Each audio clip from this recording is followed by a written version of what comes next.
Do not forget, you can support the channel with a like, and you can also subscribe to be aware of the latest published videos. Thank you. We hope that here you can find the latest news, ideas, and discoveries from the scientific world. Anne Mitchell's Curse and Haunting. Before John Bell Hood was a general on the Confederate side during the Civil War in America, he fell in love with a lovely black-haired beauty by the name of Anne Mitchell. She was known as the Belle of Central Kentucky. She had a sweet and kind disposition, and she had her pick of the eligible beaux in the area. In her late teens, she met John Bell Hood, who was attending West Point and was home on furlough. Hood courted Anne, and the two fell passionately in love. Their favorite place to meet in the evenings was in the garden of the Hood home. This garden is where Anne's ghost is seen today. Another suitor for Anne's hand, a Mr. Anderson, approached the Mitchell family, promising if he were allowed to marry Anne, he would build an elegant home for them both near the Mitchell family home. Anne's father preferred Mr. Anderson because, unlike Hood, he had a great deal of wealth. John returned to West Point, and Anne's family began to pressure her incessantly to marry Mr. Anderson.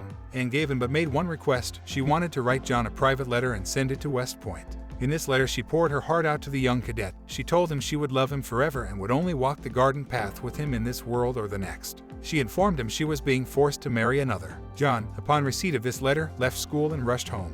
Hood managed to get Anne a note requesting she meet him a couple of nights later at the garden gate. He assured her he would have a horse waiting for her so they could ride fast and get married before her family discovered her absence. Unfortunately, one of the Mitchell family slaves discovered Anne was gone after she left to meet John. Anne's father and brothers reached the garden just as John was putting her on a horse. She was forced to return home. Her father locked her in her bedroom. She could see the Hood garden from her window. She was kept in confinement until the day of her wedding. Her view of the garden was her last contact with the man she loved. After the marriage, Anne refused to move from the Mitchell household, so Mr. Anderson moved in with her. Her new husband provided her with material wealth and affection, but she never stopped loving John, and she never forgave the punishment she felt her family had inflicted upon her. When she found she was pregnant, she became moody and depressed. After the birth of her son, she refused everyone admittance to her rooms, including her husband. She stopped talking altogether. When she finally spoke months later, she cursed, "All who had any part in making me marry when my heart will always belong to John Bell Hood." That same afternoon, a storm blew in. A lightning bolt struck the corner of the Mitchell house, and part of the brick wall caved in.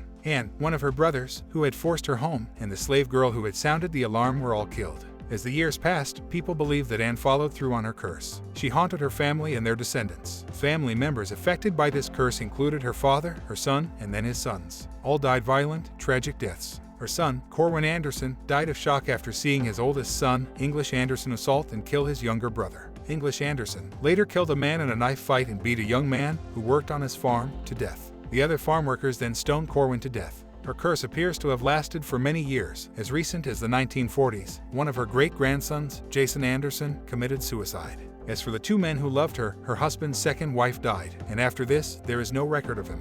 As for her true love, John Bell Hood, he appeared not to escape the curse. He lost one of his legs in the Civil War, and his career as a general ended in disgrace. But regardless of her unhappy ending and her curse, people who have witnessed her ghost wandering in the garden of the old Hood house state despite being shaken up by the encounter, they never felt threatened or frightened. In fact, many who have felt or seen her in the garden state she is a quiet, gentle presence. Her ghost is also seen wandering around the old Mitchell family homestead.